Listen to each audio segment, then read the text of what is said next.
The metal food slot slammed open with a loud clang, and a cold plastic tray slid inside the tiny concrete cell. On the tray was something that looked like gray mush, a scoop of dry rice stuck together like glue, and a piece of meat so hard it sounded like a rock when it hit the tray. But that wasn't the shocking part. The real shock came when prisoner Marcus Blackhand Reyes lifted the spoon and froze. Right there, staring back at him, curled inside the gray mush, was a dead cockroach. Not a small one, a big one, a prison-sized one. Blackhand didn't scream. He didn't throw the tray. He whispered one sentence that made every inmate in the pod go silent. This wasn't an accident. Then he looked up at the camera watching him, and he smiled. A slow, scary smile. What did he mean? Who put it there? And why was he smiling instead of getting angry? That is where the story truly begins.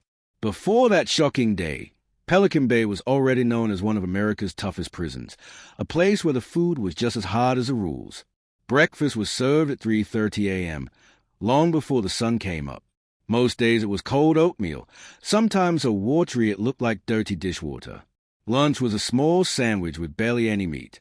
Dinner was usually beans, rice, or a mystery stew that smelled like metal. But prisoners still ate it, because if you complained, you didn't get something better. You just went hungry. Blackhand had been eating the same food for 12 years. Never complained. Never caused trouble. He kept to himself. Did his push-ups. Read his books. Stayed quiet. But something changed a week before the cockroach tray. A new guard arrived. A guard who already didn't like Blackhand. His name was Officer Trent Doyle. Tall. Cold eyes. Never smiled. Blackhand and Doyle had a problem from day one. A quiet problem. A dangerous problem. And then, one night, Blackhand found something strange under his door. A small folded note. He picked it up. Opened it. Read it. The note only had 4 words. What's your next meal? The next morning, breakfast was normal. Lunch was normal. Dinner was normal. Blackhand waited. Nothing. Days passed. Nothing. Even the other inmates stopped talking about the note. Maybe it was a prank. Maybe someone was trying to scare him. But deep down, Blackhand felt something wrong was coming.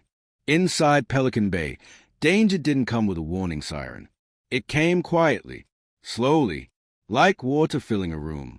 And then, on the 5th night, as Blackhand sat quietly in his cell, the lights flickered. Once, twice, then suddenly, all the lights went out. The block fell into total darkness. Inmates started shouting. Metal doors rattled. Emergency alarms stayed silent. And in the darkness, Blackhand heard footsteps. Slow, careful, coming straight toward his door. Then a voice whispered through the dark. Ready for your real meal.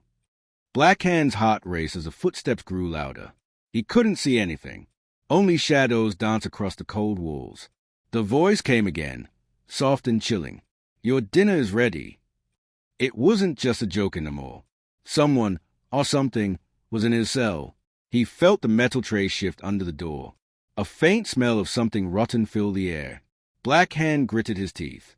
He slowly reached for his bunk pole, just in case. Then, the tray moved closer, almost like it was sliding on its own. He swallowed hard, and whispered to himself, "This is worse than anything I imagined." The next morning, the sun barely rose over Pelican Bay. Breakfast was oatmeal again. Lunch was a plain sandwich. Dinner, nothing unusual.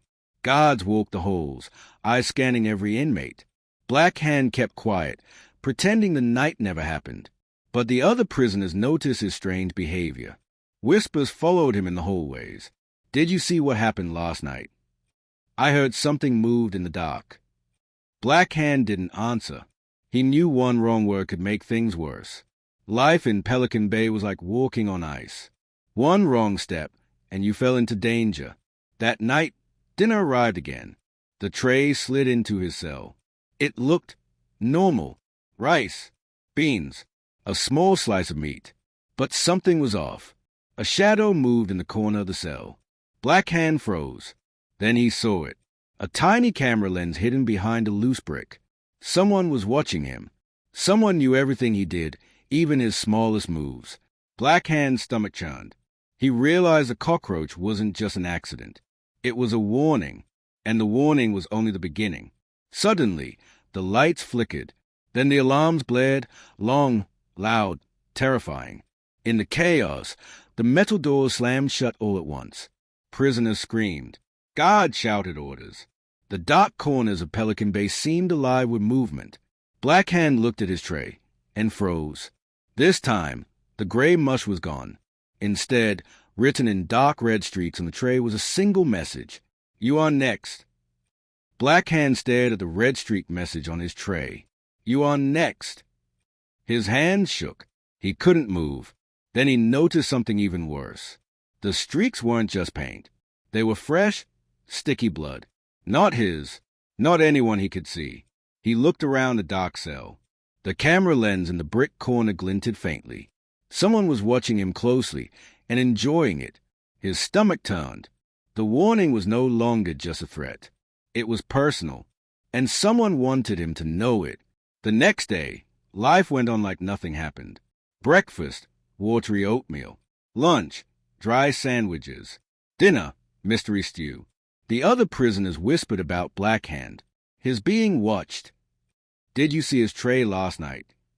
Black Hand didn't answer. He kept his eyes on the floor, kept his head down. Even the guards seemed different. Officer Doyle passed by, smirking just a little. Black Hand could feel it. Doyle knew something. The day dragged on slowly. Minutes felt like hours. That evening, Black Hand noticed the smallest detail that made him freeze. One of his fellow prisoners, Jamal, had been staring at him all day. Not normal staring. The kind of stare that felt like eyes in the back of your neck. Jamal approached his tray, pretending to check something. Then he whispered, You better watch it, Black Hand. They are serious. Black Hand realized something terrifying. The warning wasn't just from a guard. It was coming from inside the prison itself. And now, someone might be working with the guards. That night, Black Hand sat alone in his cell. Suddenly, the tray slammed back into the slot with force, shaking the metal door. But this time, the tray had something new. A small, sealed envelope with his name written in sloppy red letters. He opened it. Inside, a single photo. It was him, sleeping in his cell earlier that day. And scrawled underneath in the same red blood-like ink, We are closer than you think. Black Hand stared at the photo in his shaking hands. It was him, asleep, on the same bunk he was sitting on right now. But he never slept with the lights off. And he never slept deeply. Not in Pelican Bay. So how did someone take a picture of him? Inside a locked cell. With no guard opening the door, his heartbeat thumped hard in his chest. He looked around the cell slowly. At the cracks in the walls, the shadows in the ceiling, the gaps under the bed. Someone had been inside. Someone had stood in the dark, inches from him, watching him sleep. And if they could get in once, they could come back. Black Hand whispered to himself, Who is doing this? The next day moved painfully slow. Black Hand walked to breakfast with the other inmates, but his eyes stayed on the ground.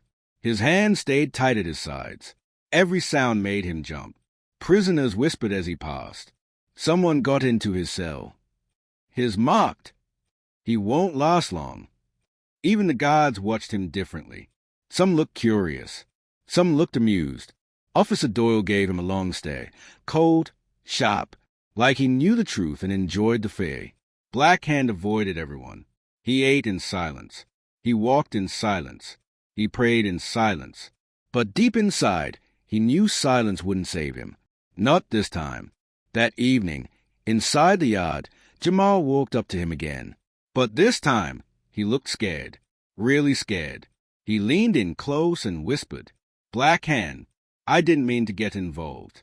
I swear. Black Hand frowned. Involved in what? Jamal swallowed, looked around, made sure no guard was watching. Then he whispered, They told me to watch you. The guards and somebody else. Someone on the inside. They said if I didn't help, they'd make me disappear. Black Hand's stomach dropped. Who told you that? He asked. Jamal shook his head. I can't say. If I say it, I'm dead. And you need to be careful. They're not done with you. Black Hand stepped closer, anger rising. What are they planning? But Jamal stepped back quickly and whispered, It's already started. That night, dinner tray arrived like always. No message, no blood, just normal food. Black Hand stared at it for a long time. Maybe things were calming down. Maybe the danger had passed. But then, a metal scraping sound echoed above him. He looked up. Slowly, very slowly, a small square tile in the ceiling slid open. Black Hand froze. A single human eye stared down through the gap. Bright, focused, watching him. Then a voice whispered, We know you're awake. Black Hand stared at the eye above him, unable to move. The gap in the ceiling was barely 2 inches wide. But the eye watching him didn't blink. Not even once. His breath came out in small, shaky clouds. The cell felt colder now, like someone had sucked the warmth out of the room. Then, slowly, the eye moved sideways, like the person above him was crawling. A soft whisper dropped from the ceiling. Stay awake, Black Hand. Don't sleep tonight. Then the tile slid shut. The ceiling looked normal again. Silent. Still. But Black Hand knew the truth. Someone was crawling above the cells, moving through the vents, watching prisoner from the dark. And tonight, they were after him. Morning came, but nothing felt normal. No extra guards. No lockdown. No alarm. Just quiet. Too quiet. The prisoners moved like shadows. No one argued. No one joked. No one caused trouble. Even Officer Doyle walked with a strange calmness, like he knew something big was coming. At breakfast, Jamal avoided Black Hand's eyes. He sat far away, didn't whisper, didn't look. Something had changed. Something dangerous. Black Hand felt it like pressure in the air, heavy and warning him. Today is not a safe day. Later that afternoon, Black Hand sat in his cell thinking about the eye, the voice, the photo, the blood message. One thing connected them all. Someone had access to places normal inmates could never reach. The vents, the ceilings, the walls. He stood up on his bunk and slowly touched the ceiling tile. Cold metal, thin, loose at the edges. Then he spotted something he didn't notice before. A tiny scratch mark right next to the tile. Not random, not accidental. It looked like someone had dragged a tool across it, many times. Black Hand whispered, They've been up there for days. A chill crawled down his spine. Just before he stepped down, he heard a faint sound, a scrape, a shift, like something moving, above him. That night, lights out came exactly at 9 p.m. The prison block fell silent, completely silent. Black Hand stayed awake, eyes glued to the ceiling. Minutes passed. Then, thud, something heavy landed inside the vent above him. He jumped back from a bunk, breathing fast, heart pounding. The screws on the ceiling tile began to turn. Slowly, one at a time. Someone was unscrewing the vent from the inside. Then a voice whispered through the tiny gap. Black Hand, open your eyes. We're coming down. The screws on the vent spun slowly. Click, click, click. Black Hand stepped back until he hit the cold wall. He wanted to shout for the guards. But what if the guards were part of this? The metal plate shifted. Dust fell from above. Then a pale hand slipped through the crack. Thin, shaking, almost inhuman. Black Hand's breath caught in his throat. The hand reached down, searching blindly, fingers stretching toward his bunk. As a whisper leaked from the darkness, Don't run. Then the vent cover dropped halfway open, hanging crooked, revealing a pair of eyes staring down at him through the shadows. Not the same eyes from last night. These eyes looked desperate, afraid, entrapped. When morning came, the vent was back in place, perfectly screwed in. No dust, no scratches, no sign that anything had happened. Like the night before was a dream. Black Hand checked again and again, but everything looked clean. Too clean. Breakfast came. Watery oatmeal. A slice of toast. Jamal avoided him.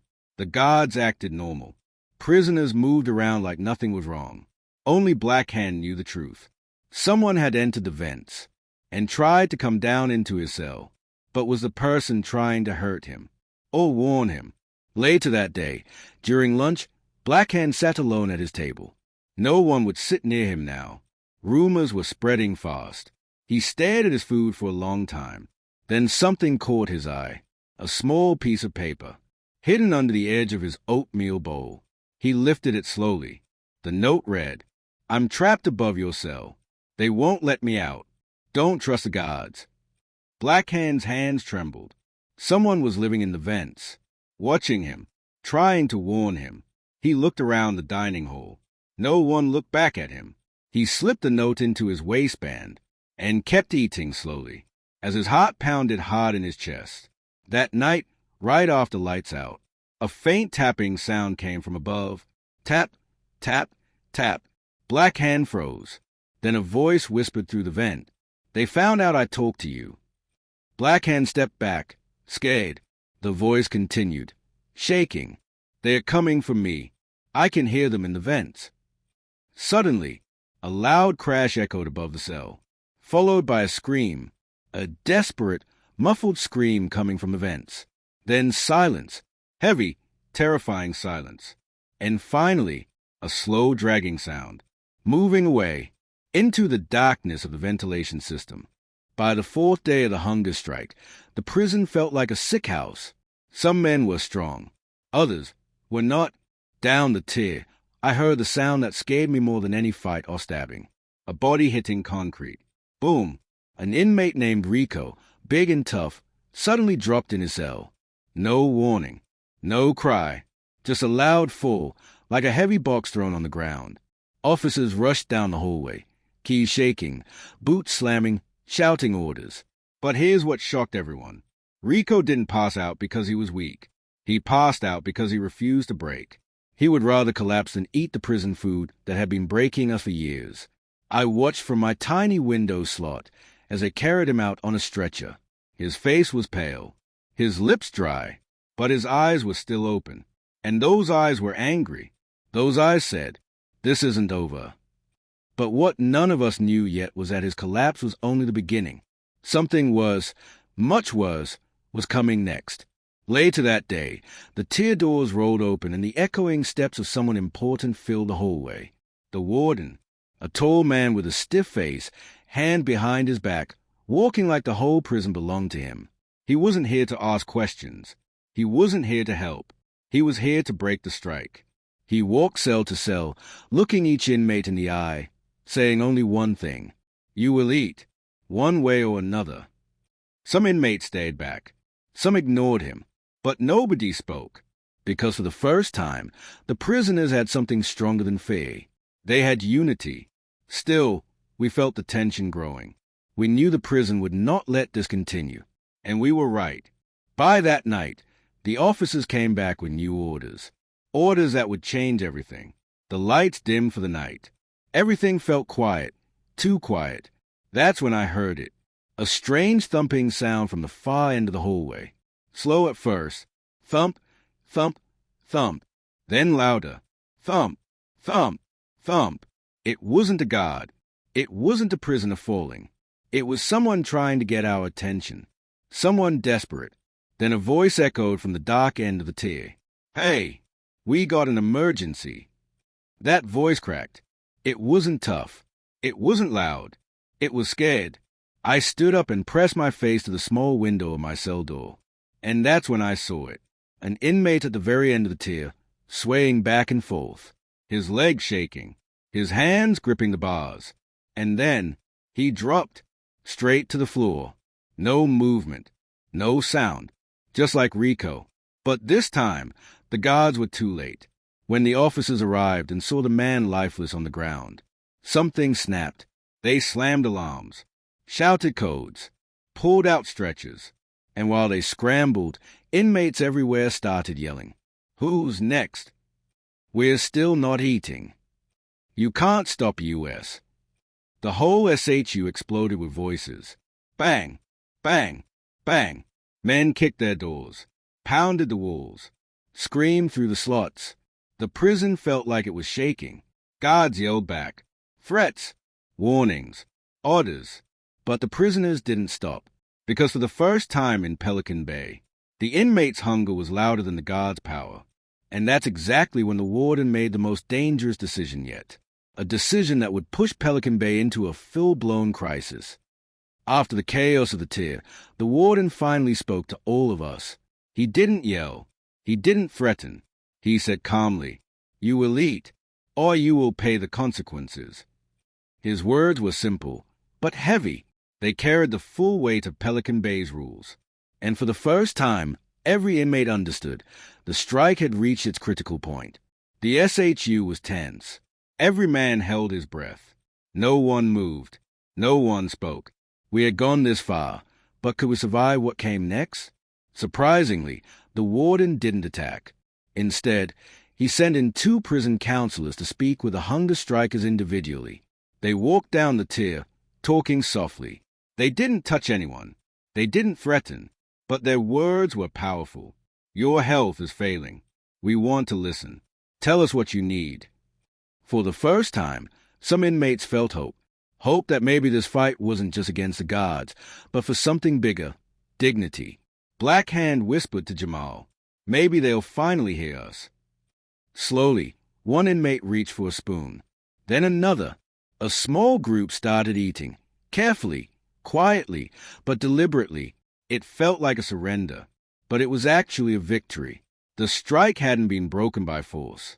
It had forced the warden to listen, to acknowledge that life inside Pelican Bay wasn't just about rules. It was about control and respect.